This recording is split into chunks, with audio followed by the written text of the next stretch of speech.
নমস্কার বন্ধুরা, চলে এসেছি আজকে নতুন আর একটা ভিডিওর সাথে। আশা করি আপনারা সকলে ভালো আছেন।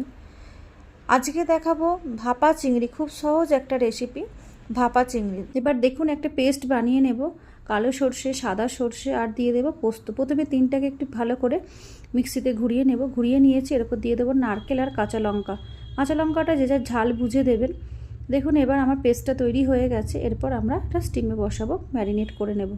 এর মধ্যে দিয়ে দিয়েছি পেস্ট করা সর্ষে, কাঁচা লঙ্কা, পোস্ত, টমেটো আর ধনে পাতা আর সামান্য পরিমাণে হলুদ।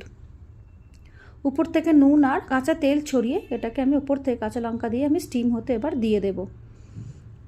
এটা মিনিট 5-10 মতন স্টিম হবে, খুব বেশি স্টিম হবে না, 15 মিনিট দিলেই যথেষ্ট।